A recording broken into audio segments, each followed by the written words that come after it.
Sometimes in medicine, you come across a puzzle that seems to defy all logic. A situation where the body has plenty of a vitamin that's absolutely crucial for brain health, but the brain itself is completely starved of it. It's a real mystery, and today we're going to unpack it. We're diving into something called cerebral folate deficiency. So here's the central question, the one that gets this whole thing started. You have a child who's struggling, maybe with speech or motor skills. Doctors do all the usual tests. They run a blood panel. And the folate levels? They come back looking perfectly fine. So what is going on? What are we missing? This is where our whole story begins. Well, it turns out the first clue is realizing that we've been looking in completely the wrong place. See, the issue isn't a lack of folate in the body overall. The real problem is a breakdown in the transportation system. It's like the delivery trucks can't get this vital nutrient past the security gate and into the brain, where it's so desperately needed. And that, right there, leads us to the formal diagnosis, cerebral folate deficiency, or CFD for short. It's defined by this exact paradox we've been talking about. The fluid in and around the brain, the cerebral spinal fluid, is low on folate, even while the blood is practically swimming in it. And understanding that disconnect is the key to this whole condition. This really gets to the heart of the diagnostic challenge, doesn't it? Because those standard blood tests show normal folate levels, they are going to miss CFD every single time. It's just a fundamental limitation of the test itself. So to find the real problem, you have to know to look deeper. So, if it's not a simple dietary issue, what's causing this roadblock?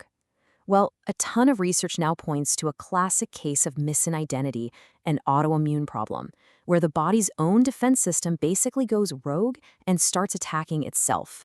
And here are the culprits: folate receptor alpha autoantibodies, or what we'll call FRAAs. Now, think of the folate receptors as these special guarded gateways into the brain. What these autoantibodies do is they act like rogue security guards that attack and jam those gateways, stopping folate from ever getting through. It's a classic autoimmune response.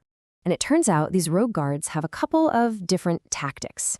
You've got your blocking autoantibodies, which literally stand in the way and physically prevent folate from docking at the receptor. Then there are the binding autoantibodies. These guys are a little sneakier. They grab onto a different part of the receptor, which kind of warps its shape and stops it from working right. Either way, the result is the same. The folate transport system is down. So how on earth do you detect these invisible blockers? For a long time, the only way was a pretty invasive and painful spinal tap. But now, thankfully, there's a much, much simpler test that can give doctors the critical clue they need. Yeah, the FRAA test is a total game changer here. It's a specialized blood test, and it's the only one that can sniff out both types of these autoantibodies, the blockers and the binders. This is huge because it means you can avoid that invasive lumbar puncture.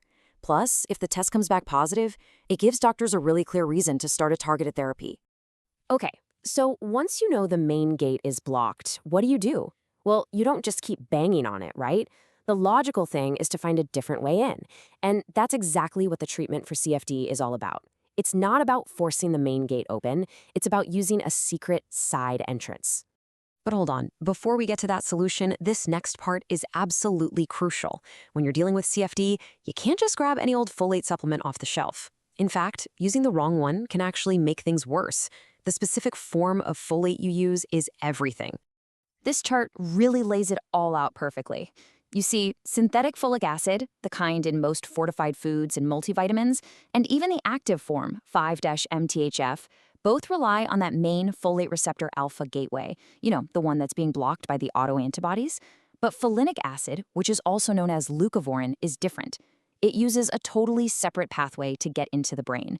It's like it has a master key to a side door, letting it completely bypass the blockade at the main entrance.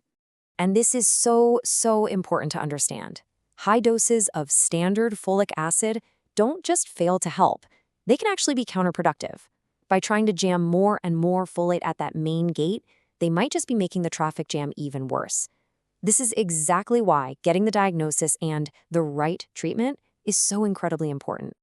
Now, you might be thinking, okay, this all sounds interesting in theory, but is it real? Well, this isn't just a theory. It's all backed by a solid and growing body of scientific research. So let's take a quick look at the evidence that's building this case for the last couple of decades. This story really starts to take shape back in 2002 when CFD was first described. Just a few years later, in 2005, researchers figured out the autoimmune cause. Then came a really pivotal study in 2013 from Dr. Richard Fry's team. They found a shockingly high number of these autoantibodies in kids with autism spectrum disorder and showed that leucovorin could help improve their communication. And fast forward to 2024, they've refined this even more, showing that the level of antibodies can actually help predict who's going to respond best to the treatment. Let's just put a number on that for a second. In that landmark 2013 study, more than 75%, 3 out of 4 children with ASD in the study, tested positive for these autoantibodies. That's just a staggering number. It really suggests this is not some rare or fringe issue, but a major, under-recognized factor for a huge group of these kids. So, what about the treatment? How well does it actually work? Well, one analysis calculated something called the number needed to treat, or NNT, at just 1.8. Now, what does that mean? It means for roughly every 2 kids with these autoantibodies who are treated with leucovorin, one of them is expected to have a significant, measurable improvement. In the world of medicine, an NNT that low is considered incredibly effective. But it is really important to have realistic expectations about the timeline. As Dr. Teresa Lyons points out here, the clinical trials consistently looked at a 12-week period to see results. This is not an overnight fix. The benefits show up gradually, over several months as the brain's folate levels are slowly but surely restored. So what kind of improvements are we actually talking about? The studies consistently report gains in some really core areas, things like verbal communication, both understanding and using language, better attention, and even reductions in irritability and stereotypical behaviors. These are the kinds of meaningful, real-world improvements that can really change a life. Okay, so we've covered a lot of ground here. The problem, the cause, the test, and the solution. Now, let's just boil it all down to the most important points you should walk away with. Look, if you remember anything, remember this. The problem is a hidden folate shortage in the brain. The cause is often an autoimmune attack blocking the brain's gateways. The test is a simple blood draw that can find the cause. And the solution is a very specific form of folate that uses a side door. The big takeaway here is that this is a diagnosable and, more importantly, a treatable condition. And of course, we have to say this is all for educational purposes. The whole point of this explainer is to arm you with information. The goal is to empower you to have a really informed, productive conversation with a qualified doctor about testing and potential treatment options. So we'll just leave you with this final thought to chew on. The story of cerebral folate deficiency really shows us how something as seemingly simple as a nutrient transport problem driven by an autoimmune issue can have these massive neurological effects. And it just makes you wonder, what other connections between our metabolism, our immune system, and our brain health are still out there, just waiting to be discovered?